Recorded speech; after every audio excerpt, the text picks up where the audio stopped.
My freshman year of terror. The big bad bully of Western High, better known as Mitchell, has caused plenty of stress and angst to plenty of freshmen over the last 6 years.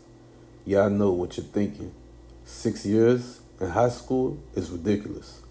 Well, not as ridiculous as Mitchell getting prepared to start his 7th year of high school. I'm Brian, and I finished up middle school with a 3.9 grade point average. I'm not bragging or anything because truly, what would be the point of me doing so? I study hard and I earn good grades. My mom is a nurse, working constantly to provide for me and my sister, Rachel, while my dad's been in and out of prison only to end up right back in prison. It's like he's addicted to not only getting in trouble, but getting arrested as well. Anyways, summer flew by like the wind. I really enjoyed it, from spending time with my favorite cousin Giovanni to hanging out and having sleepovers at my best friend Wilson's house. Needless to say, but summer was great. And what was even better was me anticipating beginning high school. Not that I cared about doing homework, quizzes, and my personal favorite, science projects, but mainly because of me finally being able to meet high school chicks. Or I have waited impatiently during the summer and my last year of middle school for this moment to arrive. Finally, it's here this wonderful August morning. I'm smiling from ear to ear as I'm humming Pharrell's song, Happy, because that's exactly how I'm feeling at this current moment in time. I woke up excited. I woke up on the right side of the bed. My sister, A.K.A. Cruella DeVille, was in the opposite mood. She dreads school, now even more so because she now has to bring me to school every day and pick me up from school. In other words, no more late, tardy, fake sick days for her, and I can see the rage on her face this lovely morning. She's glaring at me as I rushed over to the living room to turn on the stereo. I blasted the song Happy throughout the entire house, further angering my sister. Her eyes are red. Her hair is all over the place. Pointless to say, but she surely woke up on the wrong side of the bed. Rachel, school's about to start, I said, causing her to roll her eyes. I just stood there, waiting for a response, and before I could fix my mouth to say another word, she screamed at me. I just didn't bother to annoy her anymore. I'll just catch the bus, I said as I grabbed my book bag and my lunchbox. I sped out the front door and I ended up making it to the school bus just in time. Even more excitement filled my system as I appeared to be the only person happy about the first day of school. I mean, even the bus driver was pissed off. She didn't greet any of the students. She just yelled over and over again, "Have a seat." She took off before I and other students even was able to take a seat. It was then, as I made my way to the back of the bus, I spotted this giant-looking manly kid who took up 2 seats. I looked at him, and out of the corner of his eyes, he looked at me, and so did the other kids on the bus. One kid even blurted out, "I wouldn't do that if I were you." I ignored his remark. There's only 1 seat left, and that's next to this huge football lineman of a kid. He growled at me as he failed to speak up. I could barely stand upright as the bus driver continued to make sharp turn after sharp turn. The 4 quick turns she made caused me to tumble into the kid who didn't smile at all as I was injected with fear. "Hi, I'm Brian," I said just before he pushed me away from him. He didn't respond. As scared as he's making me, I just took a seat right next to him. He gawked at me, glaring into my eyes. He's angry. Well, how he appears, there's no way he's ever been happy in his entire life. I looked away from him as I felt him grab my lunchbox from out of my hand. He opened it up right away. Turkey sandwich," he says as he unwrapped my lunch and swallowed it whole instantly. I wanted to speak up, but I knew that it would only take 1 hit from him to destroy me, so I kept my mouth shut. "Thanks for the breakfast," he said, as I failed to reply. My mom had made me her famous turkey sandwich for me to enjoy for school, and unfortunately for me, this doofus has just eaten my lunch. I wanted to speak up and give him a tongue lashing, but I couldn't. Instead, I kept quiet. I bit my tongue, not because I wanted to, but for my own sake, I had to. What felt like an eternity for us to arrive to our school finally came, and I was elated to finally get off of the bus and get far, and I mean far away from this huge mean kid. I stood up first before the bus even stopped, only to feel this kid's mammoth hand land on my shoulder, forcing me to sit right back down next to him. "Did I tell you that it was all right for you to get up?" he spoke. Filled with fear, I just sat there with my eyes watering. He repeated himself, causing me to shake my head.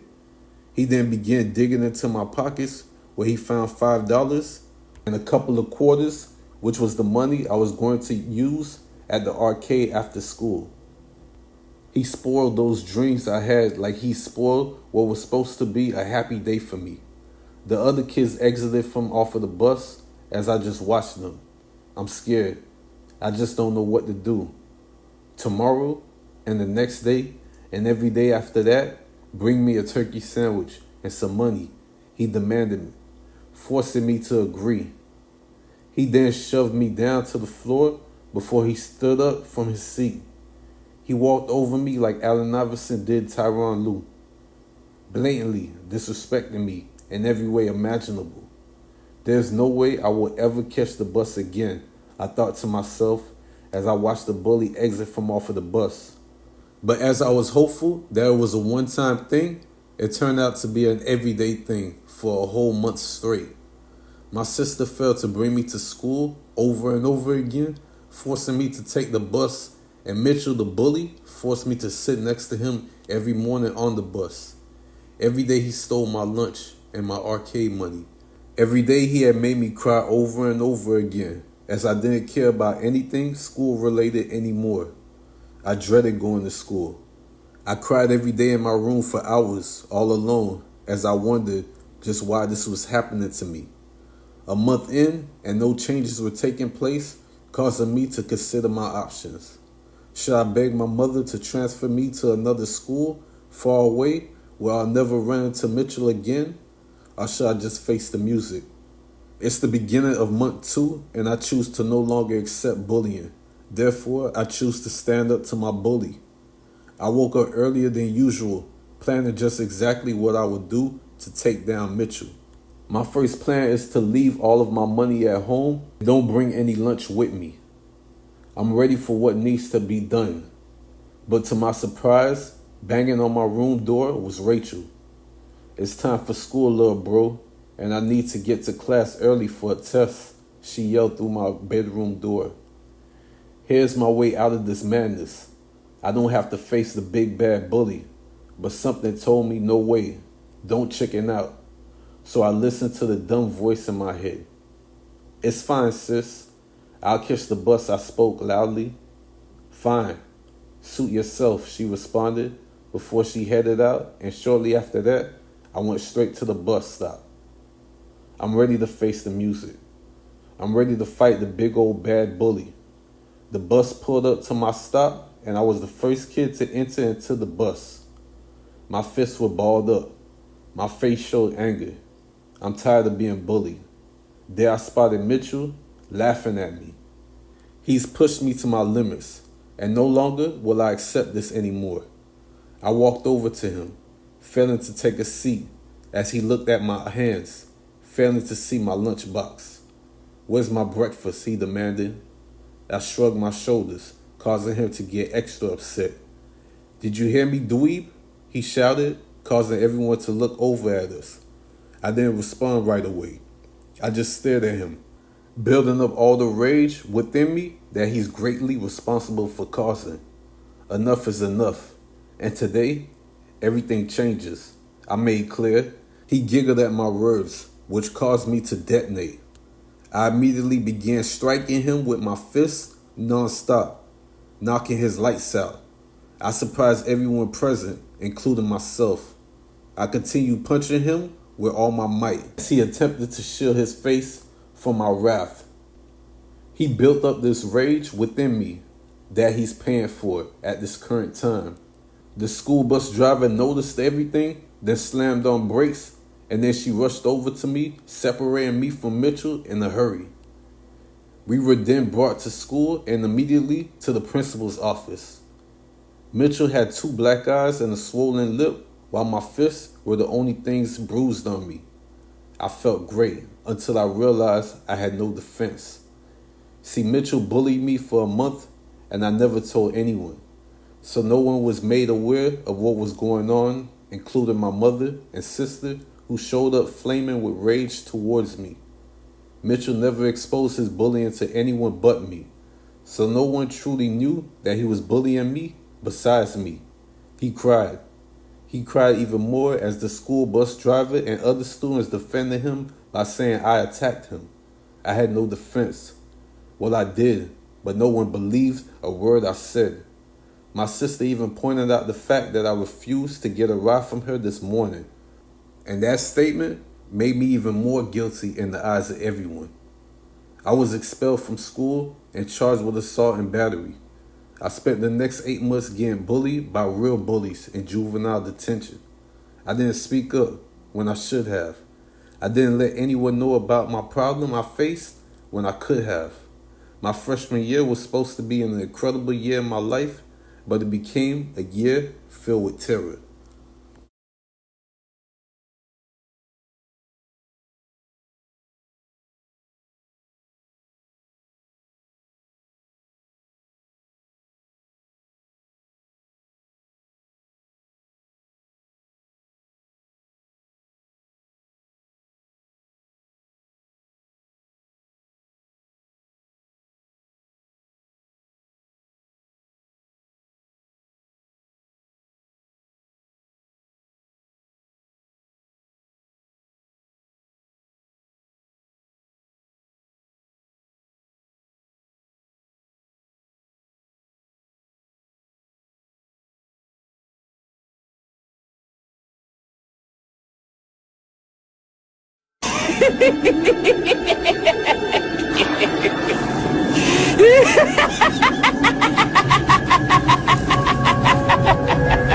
I don't remember what year it was, what year I do.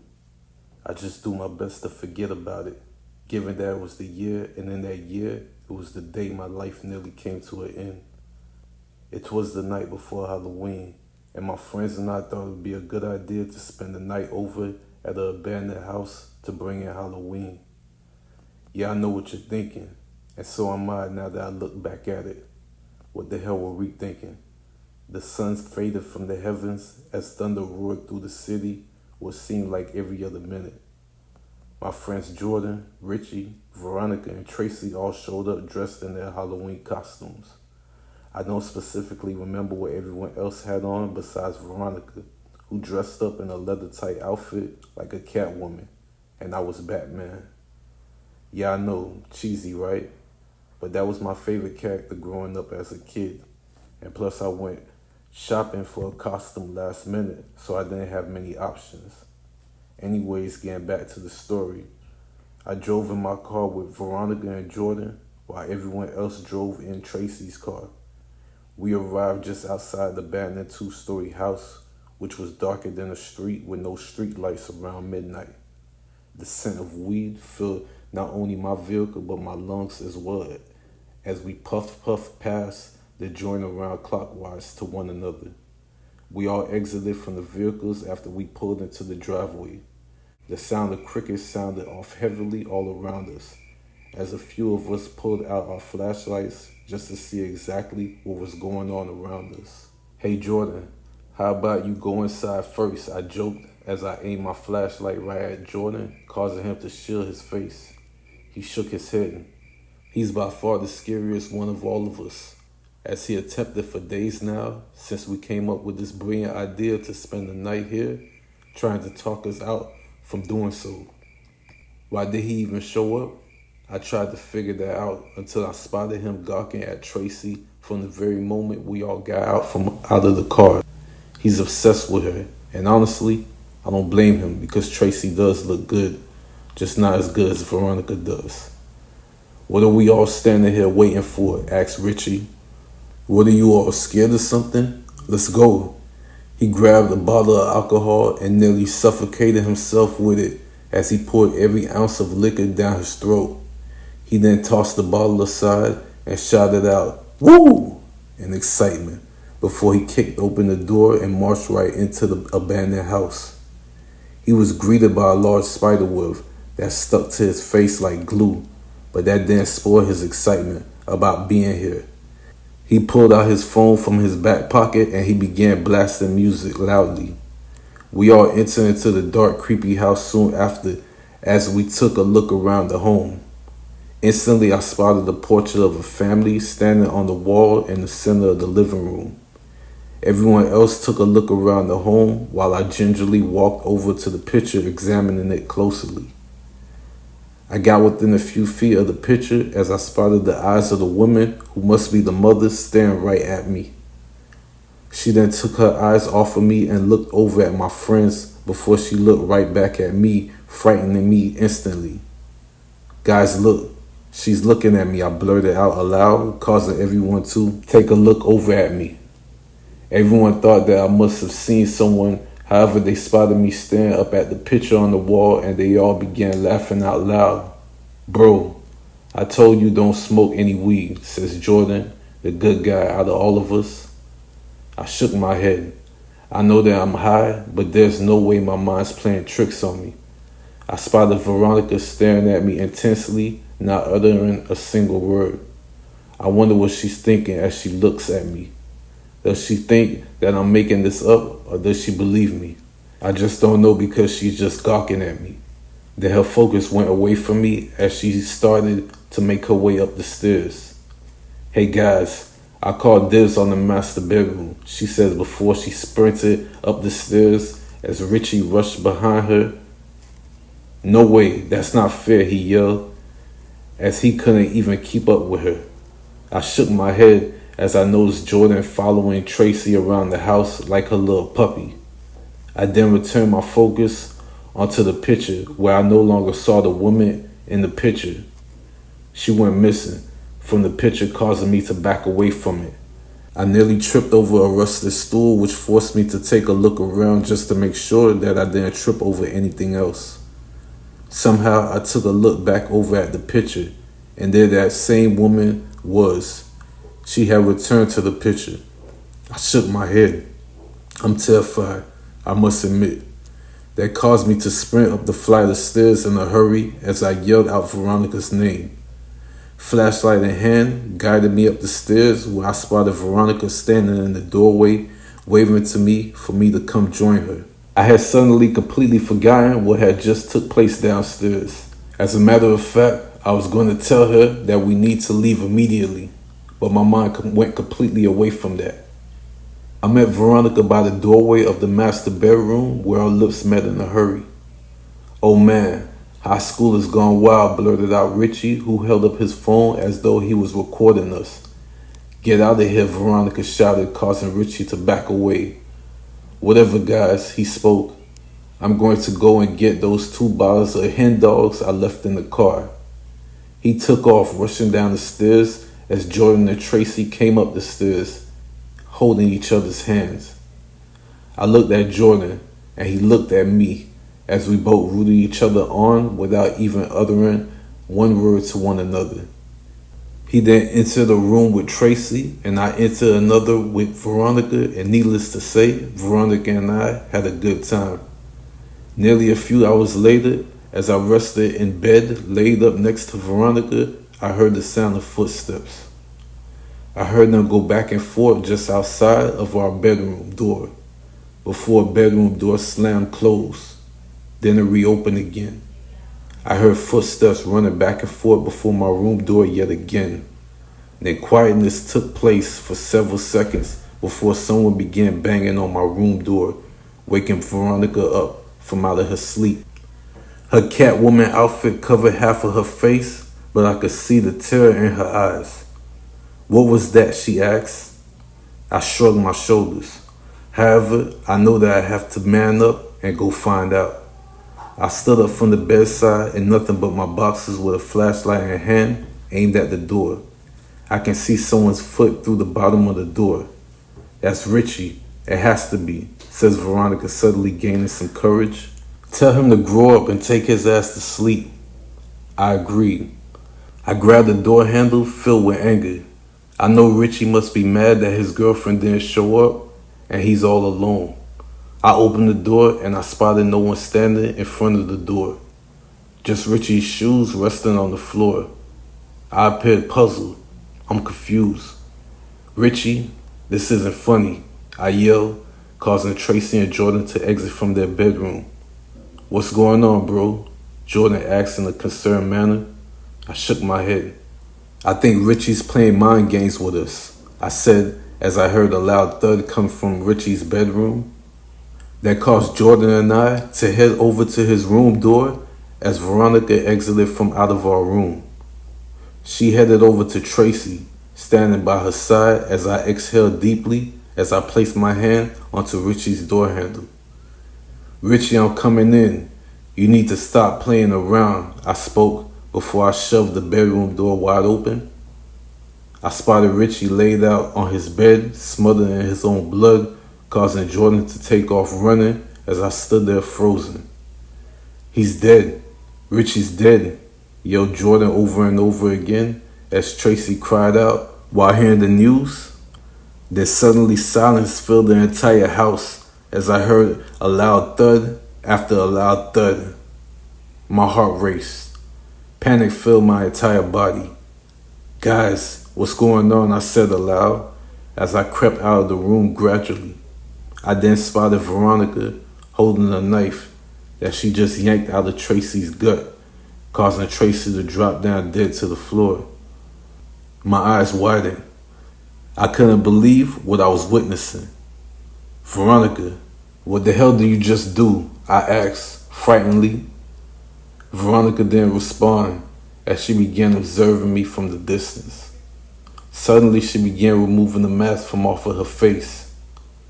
3 years ago, Pat, before you arrived here, Richie, Jordan, and Tracy thought it would be fun to play with fireworks, launching a few into this house, causing a huge fire that killed my family. My mother, my father, my brother, and my baby sister, she explained, as their souls arrived, appearing right before me by Veronica's side. They had to pay for what they did, she added. I'll let you go, Pat, but you must promise to never speak of this ever, and I mean never, or else we'll come for you, she made clear. And until this day and beyond, this story will remain my secret.